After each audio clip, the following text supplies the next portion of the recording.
वंदे मातरम। मैं विजय ठाकरे आपका स्वागत करता हूं स्टेप अप अकेडमी। आज हम लोग बात करने वाले हैं क्लास 12 के चैप्टर नंबर 1 जो है भाई कौन सा बेसिक कॉन्सेप्ट वाला। बेसिक कॉन्सेप्ट किसके बताने वाले हैं हम लोग? तो सर्कुलर फ्लो ऑफ इनकम के बताने वाले हैं, ठीक है ना। तो अब ये सर्कुलर फ्लो ऑफ इनकम में क्या होगा भैया, इनकम एक बार जनरेट होगी और ये जो इनकम है वो रोटेट होती रहेगी, घूमते रहेगी। बट आज का जो हमारा अप्रोच है चैप्टर नंबर 1 जो नेशनल इनकम का है उसमें हमारा मल्टीपल चॉइस क्वेश्चन का अप्रोच है। तो हम लोग आज 10 मल्टीपल चॉइस क्वेश्चन करेंगे। चलिए आइए जुड़ जाइए मेरे साथ सफर में, और सफर जो है वो हमारा काय का है भाई, मल्टीपल चॉइस क्वेश्चन का है। ओके, तो हम लोग आगे बढ़ते हैं इसी के साथ। क्वेश्चन नंबर 1 पे पहुंच जाते हैं। Which of the following are covered under the domestic territory of India. अब ये डोमेस्टिक टेरिटरी ऑफ इंडिया क्या होती है, सबसे पहले हम लोग ये समझने की कोशिश करें। डोमेस्टिक टेरिटरी का मतलब ये हुआ जहां पे इंसान मतलब ह्यूमन बीइंग, कैपिटल और गुड्स बिना किसी इंटरफियरेंस के इजीली मूव कर सके, सरवाइव कर सके और इस पे कोई भी रेस्ट्रिक्शन ना लगा हो, उस जगह को बोलते हैं हम लोग क्या, डोमेस्टिक टेरिटरी। अब अगर हम लोग बात करें यूएन के हिसाब से तो ऐसा कोई भी ज्योग्राफिकल बाउंड्री जहां पे किसी को भी बाहर से आने और जाने ना दिया जाए, मतलब बाहर का कोई आ गया तो वो तो फॉरेनर हो गया ना भाई। तो हमारी कंट्री की जो बाउंड्री है उसके अंदर वो मूव करे, सरवाइव करे फ्रीली, गुड्स के साथ, पैसे के साथ, या खुद भी जाके सरवाइव करे, इसको हम लोग बोलते हैं यहां पे डोमेस्टिक टेरिटरी। तो बोल रहा है कि which of the following are covered under the domestic territory of India. Domestic territory of India के अंदर में कौन कौन सी चीजें आती है। ओके, बोलता है state bank of India in London, Google office in India, office of Tata Motors in Australia, और बोलता है रशियन एम्बेसी इन इंडिया। ठीक है, अब ध्यान से समझते हैं हम लोग एक एक चीजों को। यहां पे ये बोलता है state bank of India in London, भैया हमारी प्रॉपर्टी लंदन में है, ठीक है। दूसरा बोलता है गूगल ऑफिस इन इंडिया, इसको कंसीडर करेंगे हम लोग बाद में।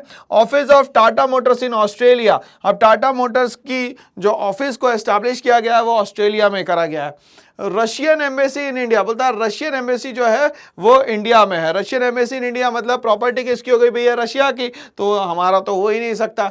स्टेट बैंक ऑफ इंडिया जो है कहाँ एस्टैब्लिश कर दिया गया है भैया, लंदन में कर दिया गया, तो ये भी हमारे लिए नहीं आएगा। क्यों? क्योंकि डोमेस्टिक टेरिटरी मतलब हमारी बाउंड्री के अंदर होना चाहिए। तो हमारी बाउंड्री के अंदर तो सिर्फ एक चीज आ रही है भैया, Google office in India. Okay, चलिए, so the answer is Google office in India. Answer हो गया हमारा B, Google office in India. चलिए आगे बढ़ते हैं हम लोग, क्वेश्चन नंबर 2 पे आते हैं। क्वेश्चन नंबर 2 क्या बोलता है भाई, which one of the following is an intermediate product. अब इंटरमीडिएट प्रोडक्ट वो प्रोडक्ट होते हैं जिसपे अभी भी फर्दर प्रोसेसिंग बची हुई है, उसको हम लोग कहते हैं इंटरमीडिएट प्रोडक्ट। चलिए क्या बोलता है, purchase of pulses by the consumer. क्या कंज्यूमर से जो हम लोग परचेज करते हैं पल्सेस, क्या वो इंटरमीडिएट प्रोडक्ट है?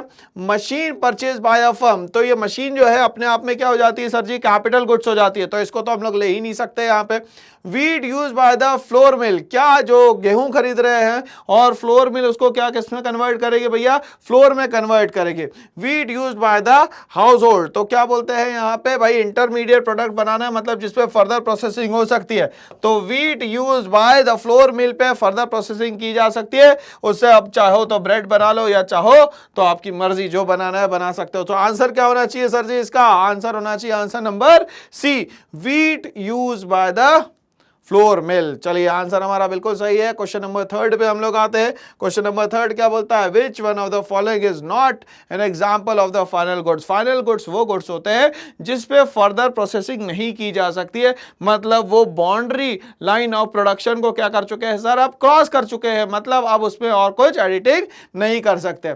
Chalk, duster etcetera purchase by the school, ठीक है, क्या इस पे फर्दर प्रोसेसिंग की जा सकती है, पॉसिबल है।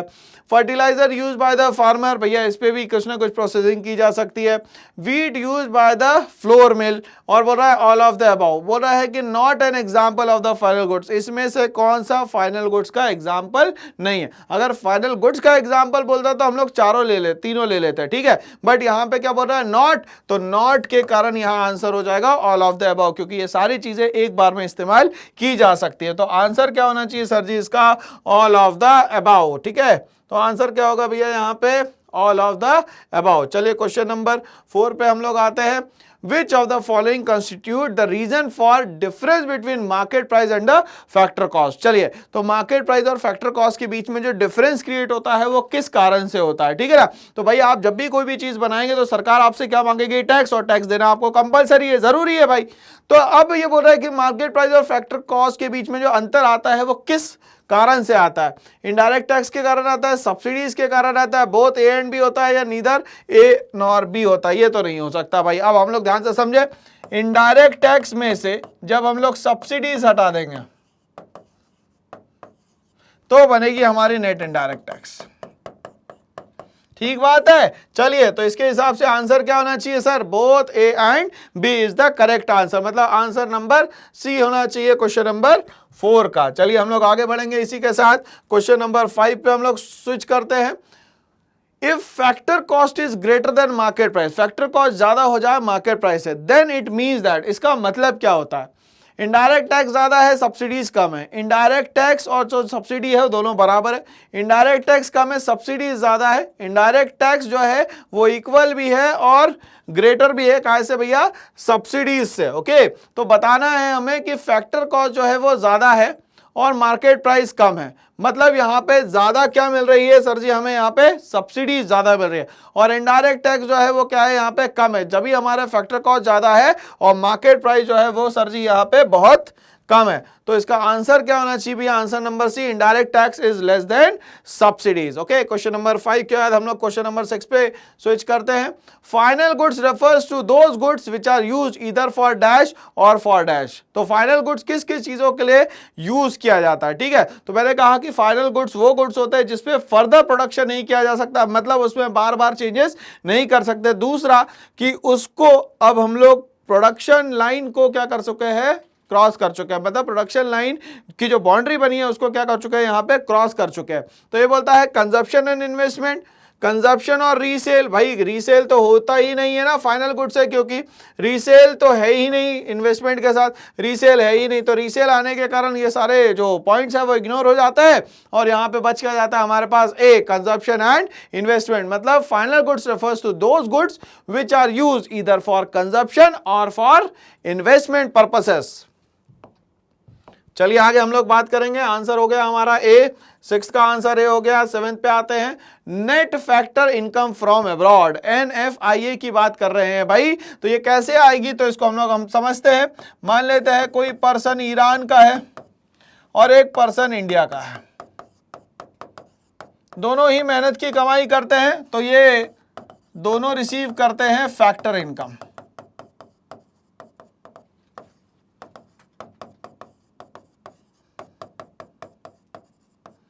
चलिए अब अगर मान लेते हैं ईरान का कोई बंदा, मान लेते हैं अख्तर है, और इंडिया का मान लेते हैं भैया रामू है, ठीक है। चलिए ध्यान से समझिएगा।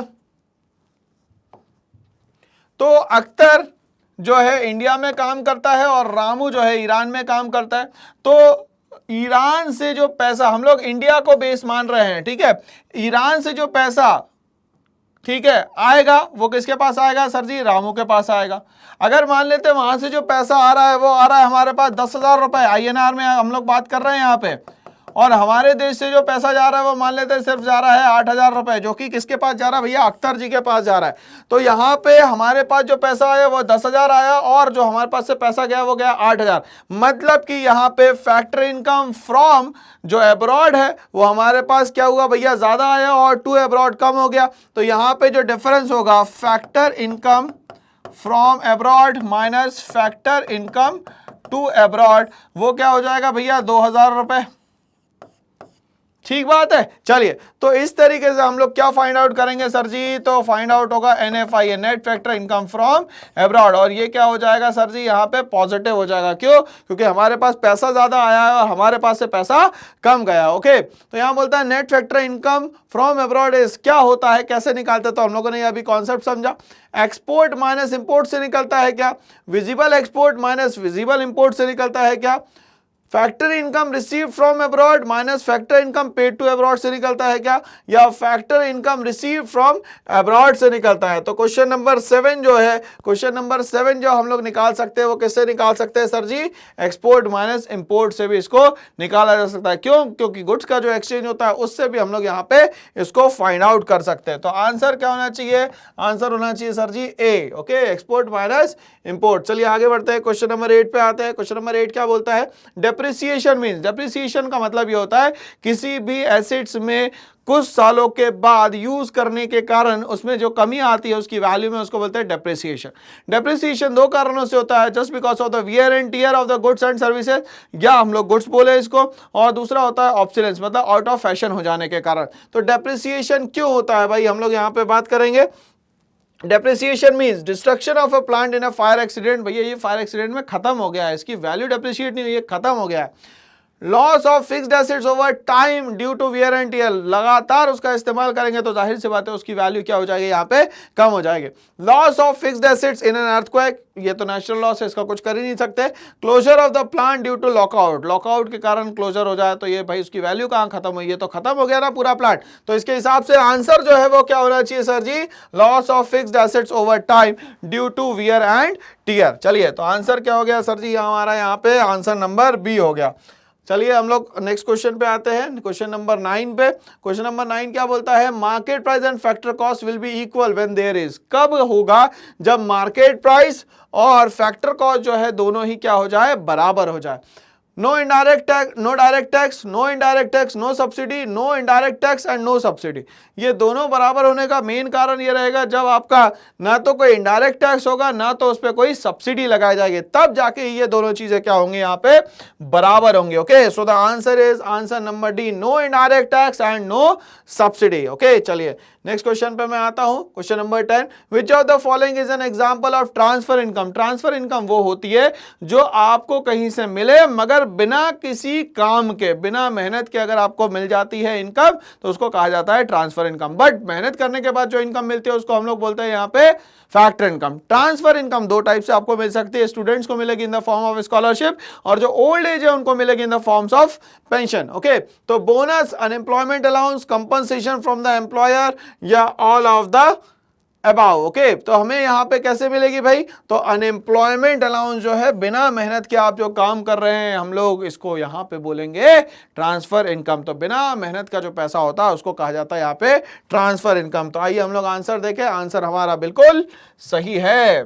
चलिए तो इसी के साथ हमारा ये जो एमसीक्यू का सेशन था, जो एक हम लोगों ने सोचा था कि यार चैप्टर नंबर 1 बहुत शानदार तरीके से पढ़ेंगे, तो ये हम लोगों ने बहुत शानदार तरीके से चैप्टर नंबर 1 को कंप्लीट किया है। मेरे साथ बने रहिए इस चैनल पे। करना है एक छोटा सा काम, क्या करना है? चैनल को लाइक, शेयर और सब्सक्राइब करना है। Thanks for watching all.